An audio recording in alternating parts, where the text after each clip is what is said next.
put it down here as a founder, but as I explained to some of the people, I very much almost fell into the role of teacup. So, but love to be here today, and especially the title New Generation as opposed to Next. Because new, when I, just giving it some thought around today, new is, it's got quite nice synonyms. So, what does it mean? Fresh, novel, authentic. And sort of in that context, just a little bit about me and the business. Teacup is an acronym for thinking clearly whilst under pressure, which we used back in the day with Clive Woodward. And something that I sort of needed, back in the day. So just a bit of background about myself. Many of you I know from previous background in claims. Pre that, I grew up in South Africa, and I had a passion for rugby, and I really wanted to be a professional rugby player. So through university, I was quite fortunate. I played for, represented my universities in South Africa, and played in a Junior World Cup in England. It was the best week of my life until we lost to England in the final. The positive that came out of that was I got offered the opportunity to play rugby for a club in London, which was amazing. So I packed my bags and I came over to England to be a professional rugby player. Sadly, it didn't last very long because I got injured, and then I got posted to Norwich, which is, I had no idea where Norwich was, but I was super excited to go and do my rehab there and really work with the team, Norwich Rugby Club. As I was working for Norwich, I had a lot of time because I was injured and I did a bit of coaching. And one of their big sponsors was a company called ULR Norwich. Anybody ever heard of ULR Norwich? Yeah? So back in the day, ULR started a credit hire company. And I had no idea what this was, but it was apparently an insurance and they needed lawyers. And I had studied, scraped through university, and did a law degree. So I was going to be litigating or helping litigating on their claims. And I saw Donna, we sort of, she's left, but we met back in 2002. And I was suing insurers, many of you guys in the room. I wasn't very good at it, but I was quite good at talking. And I thought, well, actually, why are you guys not settling claims? And long story short, there was a bit of inefficiency needed. And I started a business with two other guys, and we thought we'd start a business called Validus, which is Latin for validation. That business grew quite successfully, quite quickly. Within a few years, we raised 30 million with private equity, and we grew several hundred employees, and we had this vision to create a £100 million business. And then we came very close, and we sold it. And it was one of the best days of my life. And then that feeling moved quite quickly, and you do all the stuff you think you're going to do. You buy the car, the house, whatever, and then you realize, actually, life doesn't feel quite right. So have any of you ever been a little bit uncomfortable, unhappy, but you're not quite sure why? Feel restless? Yeah? Any few nods?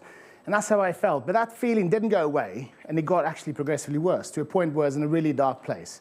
And I sort of locked myself away. I left the business that bought us, didn't speak to anybody. And luckily for me, I had a friend that was very persistent, that played rugby for England and the Lions, great friend, and he just kept at me. Come on, let's go for that coffee. And this person today, he's a co-founder of the business, was very good at trying to get out of me. Why? What do you want out of life?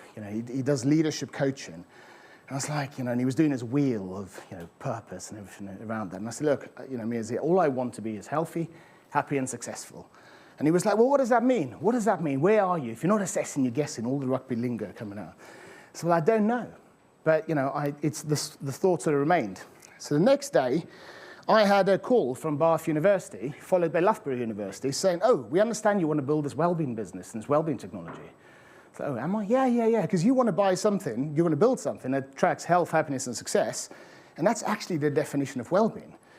People leading healthy lives, happily contributing to society, fully successful in parts of their communities. So Teacup was really born out of that idea. And as we started doing the research, we assembled a team. The NHS gave us a few £1 million to build this tool. Universities gave us massive grants. And we got a team together to really build a formula that gets teams engaged. So what is Teacup and how do we do it is one of the things I want to share with you guys today. Not about Teacup so much, but the principles about well-being businesses, because we're not a well-being app. Well-being apps don't work in isolation. They just don't. There's lots of amazing apps, like Calm and Headspace and whatever else, but in isolation they don't work. We love having conversations. Those work, but again, in isolation, if we don't know who to have conversations with, where do we start? And through all of this, and I think James touched on it earlier, the biggest learning for us over the last 5 years has been that actually well-being and culture is very closely aligned. The one can't exist with the other. So a little bit of our formula is this sort of tiered approach. And what we built is almost a little bit stealing on Maslow's idea. And our big vision is, I think James mentioned this morning, surveys don't work. Now, they used to work in a world where we needed information, we needed data, we needed to validate and verify what we were going to do. But actually, they don't work because they don't really work for the individual, do they? By its nature, nobody really gives too much credence to what the minority wants. They take too long. In a world where we want instant gratification, where people want to have that caffeine, to have that hit now, that chocolate, we can get same-day delivery on stuff. We don't want to wait 3 months, 6 months, 6 weeks, 4 weeks, a week to find out what we're going to do. They also don't work very well in a team environment. So the first thing is, if you're going to build a well-being model, it's got to be really good to help the individual instantly. If you're not going to have technology or support instantly, well, actually, then it's quite tricky. Secondly, a problem shared is a problem halved. If we do things in the context of a team, and we enable conversations as part of a team, well, actually, then we're much more likely to succeed. I think there's something like, if I just think, I've got to lose a few kilograms, but not tell anybody, I'm something like 5% likely to do it. If I share that idea and socialize that, then I'm 70% more likely to achieve my goals. In forming this formula, we still need data. So Teacup works with over 600 organizations, some very big, some very small, but we need data. We still need validation of what we're doing, and we need to track. That comment that Lee Mears made to me, Ed, if you're not assessing, then you're guessing, it's really important. How do we know what's working? So, one of our biggest obstacles is we've all tried stuff that doesn't work, or we're not sure if it's worked. We tried too many things. So having data to build that is really good. And lastly, but really important, we should embed well-being as part of what we do. It shouldn't be an initiative that we just do because it's Mental Health Week or it's Team Week. It should be part of the core of what we do. Because if we can do that and get that right, then we are really, we've got a chance of being really successful. But it needs change. And change doesn't always make us feel that comfortable. So let's do a little example. Raise your hand, if you feel comfortable driving your car with a seatbelt, Well, actually, I went too far. Raise your hand if you feel comfortable. Yeah, not sure what happened there. Well, I'm going to do this manually. Who would drive their car without wearing their seatbelt? Nobody. Let's do the opposite. Put your hand up if you're absolutely comfortable sharing your information, well-being data, with your organization, or feel comfortable having conversations about well-being. Yeah. If we did that the other way, there's still a little bit of resistance there. Now, making something part of the fabric of what we do means we have to change. Now, this is a sort of little video, which I'm going to skip because I don't have that much time, but I'll share it. But basically, it's around the reluctance of people wanting to change. They don't really felt comfortable in 1984 wearing a seatbelt because it was going to increase their clothes. It was taking away their freedom. And what we've got to do is make well-being part of our conversations. But, and why is that important? Well, by talking about well-being and talking about things like our mood and our stress and relationships and financial well-being, well, actually, what do is we create empathy. And that's really important because, when we did this, you did a sort of a check-in this morning around what the industry needed. What the industry needs is empathy, to attract staff. People don't leave, they don't leave jobs, they leave managers. And that's, proven through statistics. There was a sort of comment on snowflakes or the next generation, but it's also about us as individuals retaining the talent that we have. I've had some amazing conversations with some of you in the room today regarding some of the skill sets that we don't want to lose to industry. But how do we retain that? And how do we retain that in an organization, maybe as big as the NHS or perhaps, a Deloitte? So what I want to sort of talk to you about is, what we got to do and what we see is make sure that, we can really adapt to this new concept, but, follow a few principles. A few simple principles like, use data, that's aggregated and anonymous. Make sure that everybody remembers that there's not a good and bad well-being idea. Continually raise awareness. of these subjects, and remember that teamwork makes the dream work. So, I'm going to sort of touch quickly on a case study. We work with a lot of call centers, but probably the call center that's got the highest stress that we can work on is a 999 call center. So Southwest Ambulance Trust and Devon Ambulance Trust got about 1,000 employees in each call center. And it's seriously stressful. They've got headsets on, and all they hear is beep, and the call goes off, and what's the first thing they say? Any questions? Is the patient breathing? Yeah, pretty stressful, So I've been working with them and working with their managers to get some wellbeing data. And what they also have, all scattered all over the call center, is screens. And what do you guys think the screens have on them? MI, yeah? How many calls are waiting? The calls go from amber to red to black. There's a sign, what's the UK terrorist threat? And when they reach a certain level, these screens start flashing. And why do they do that? Because they've always done it. That's, people need information. We're sharing information what we're doing. So a little case study what we did is we said to him, look, we've got a suggestion. We are, working with you. We've got a lot of data on your people's mood, on their stress. Let's switch those screens off. No, what? We can't switch the screens off. We're like, yeah, we think you can. Because if you can drive down, things like stress, and you can drive down, which drives up success, is it going to make any change to how people are going to operate? And what we will do is we will measure the stress and the metrics of the health, the happiness, and the success before, we switch it off, because we've got about 6 months data. We'll switch it off and we'll measure the data again, and we can track the differences. But we can also track things like productivity. We can also track things like attrition. So they switched off the screens. What do you think happened to those people's stress?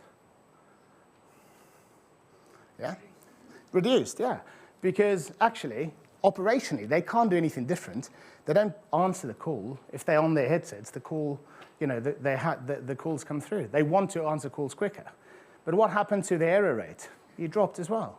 Because they're not looking and focusing on these operational metrics, the things we've always done. So, just challenging the norm is really important. But it's also really important to remember to put up your own mask. Because ultimately, one of the things we neglect a lot, coming back to my story, is managers actually looking after themselves. Quite often, and I don't know how many HR teams and people teams there are today, but again, what we see across a lot of organizations, often those teams are the most stressed. And I was with a client in the rail industry on Monday, and I sort of asked them, why are you guys always stressed? And what do HR and people teams deal with? Not nice things, yeah? Either people are being disciplined, or they're coming in crying, or they're stressed. So looking after ourselves and having some insight and connecting virtually using technology as an enabler can be super, super powerful. But, coming back to the last thing, just putting up your own mask. What I want to do is sort of, there's the opportunity in here to just sort of see the sort of metrics that we use. So just a high-level overview.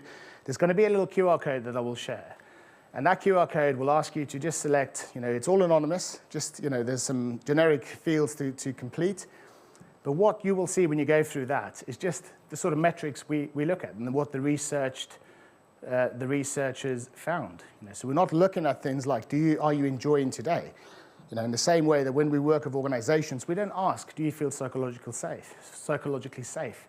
Do you feel motivated? Because actually, what do you do if they don't?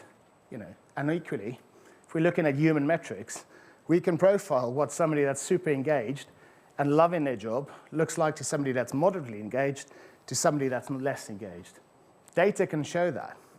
How do we think an employee that's really engaged and comes into work and does, what's their mood going to be like Monday to Friday? High. Yeah, what's their ambition, their purpose? How are they going to feel? They're going to feel motivated to do things. Relationships will be potentially strong. But on the flip side, if they're not engaged, then perhaps those metrics won't look as strong. So asking questions that focuses on the human is really important for two reasons. One is we can actually get some data on people, but secondly, we can support them. Because that moment that somebody says, my mood is low, that's when we can provide them with instant support. So at the end of this process, once you've done the reflection, you'll have the ability to also press a little download module. And those modules will be crafted. Teacup's not a content business. All that we are is a data and a tool that gets people to reflect, builds a profile of people, and supports you with content. And that content is often our client's own content. But the main difference is we don't ask them to go and sit or log into an EAP system. We log the EAP system into the technology. So the moment people reflect, they can receive instant support. And we can provide it, we can get instant data, and we can see how people are doing. We're all up for a quick reflection? Yeah? So there you go. So there's the code. If anybody's unsure, it's all completely optional.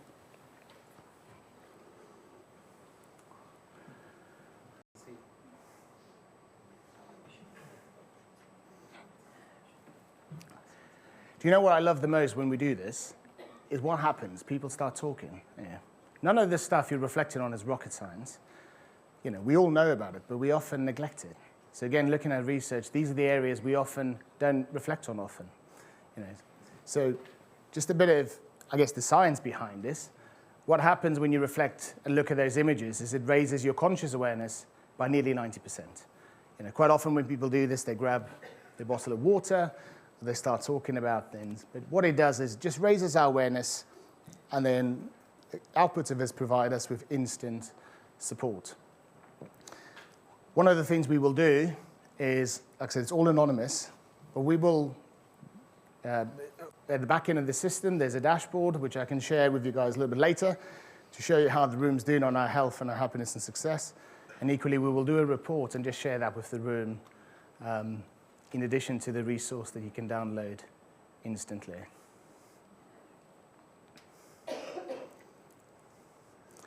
Now, practically, what happens is all that our clients do to initiate these conversations is use a little QR link or a link like this in a meeting.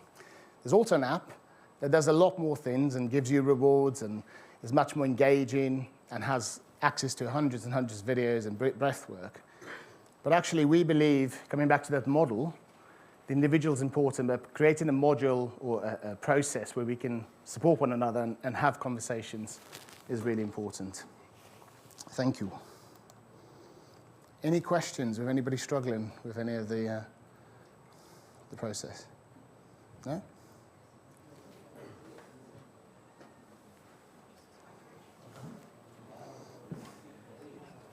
Everyone's deep in their phones at the moment, aren't they? I take it they're sort of swatting up on their results that have just come through, right? Fantastic. Big thank you to Edwyn, first and foremost, and I'm sure we've got some questions. So, just putting it out to the floor. Anything come through, Nick, on your side? I've got one if we want to kickstart things. Oh, okay, he's still right. He's deep. So, I'll pose a question. I kind of like the sporting analogy. Yes. I'm a keen sports fan. But with these kind of things, again, consistency is a key part of getting fitter, losing weight. It's not just doing it for a few weeks and then dropping off kind of the bandwagon. How are these things best implemented within business? I.e., does it come down to me as the business owner? Is there the athlete within the team who takes charge of this stuff? Who does this kind of fall upon to drive this mission? Yeah, I think the reality is it's a mixture of those things. We often have a slide that says, well-being's not in the case of emergency break the glass. So what we try and do is a team-up approach. So we have a session, we encourage all our clients to have a weekly or fortnightly team-up session where we just check in as a team and we say, well, let's do exactly what we've done, create a little QR code, have a team-up, and then there'll be dashboards that initiates conversations. Now, off the back of that, there's lots of other things you can do. There's a bit of push like that from a team leader, but there's a lot of other things like, pull in things like gamification within apps. But the key driver really is the cultural impact. That this is not, what we say to all our clients, this is not just an initiative that we do for a week to make us feel better. This is very much something we do at the core, and we support one another. The nicest example of somebody who's done that is Specsavers did a company group walk-in meeting sessions where, they noticed things like the activity was low and stress, was very low. So their CEO said, well, why don't we have a couple of weeks of walk-in meetings? And again, just getting people out, getting them fitter. Now, it's not rocket science, but what that does is it creates, we're caring, we're doing something about it, and it has an instant impact. So it's a combination of things, but key thing is it's as much a cultural change as a well-being change. And I'll reference your teamwork makes the dream work again. So Nick stood up. He's got a microphone. This is dangerous. Got a microphone, yeah. So bear with me on this. So thinking of startups, particularly like tech startups, the image of those is very much about well-being of the people, to attract the talent to get from startup to scale up. Free fruit, healthy eating, flexible working options, etc. Whereas more traditional established businesses perhaps struggle with that concept. Can you give your views on the startup mentality and why you think it's more prevalent in that environment? And is there any way that that can be measured in the outputs, the positive outputs that it provides? Yeah, well, I think in startups it's easy because it's a small team, isn't it? Anything that's done on a smaller scale is easier to implement. It's less, it's more cost effective. But I think the challenge for us here is how do we in highly regulated industries, highly process-driven industries, bring in processes that focuses on the human element. We can't do everything, and organizations, already, I think, in many instances, do loads. The world doesn't need more well-being content. It's flooded with well-being apps. It's flooded with expert information. What it needs is, raising individual awareness of actually just pausing. We're just going to pause, and then making that again, part of your processes. So I was discussing earlier when in this sales environment, when do we set targets? On a Monday maybe, or on the first, or 1st January or whatever, beginning of the year. But equally, wouldn't it be powerful if you knew when your sales team ambition is really high or really low, to think, well, actually, if the ambition is really low today, I can try and be Mr. Motivator and get them going, or I can just say, guys, I reckon I can understand we're under the pump today. I'm not going to talk about targets. Let's just go for a walk. Let's understand. Let's build a bit of connection. And then when things start improving, then have those conversations on targets. So I think it's easier in small organizations, but it's actually, in many ways, also easy to scale.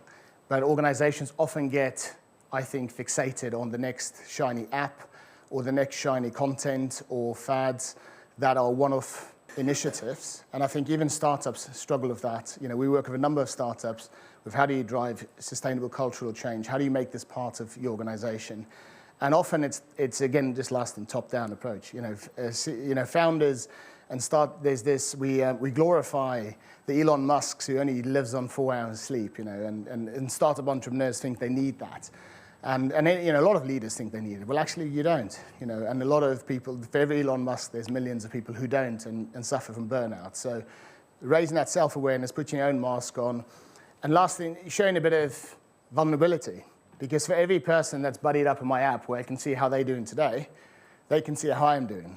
And again, I found this out after the previous business was sold. A lot of people knew when I wasn't happy because apparently I was a real dick. So even though I thought I was doing a great job of hiding it. So the reality is it brings a bit of that. We're all in it together. Teamwork makes the dream work. But vulnerability is important. Because not everybody's on a high every day. But embedding that as part of your culture top down is really important. Thank you. Super stuff. Big round of applause again for Edwyn. Thank you. Thanks.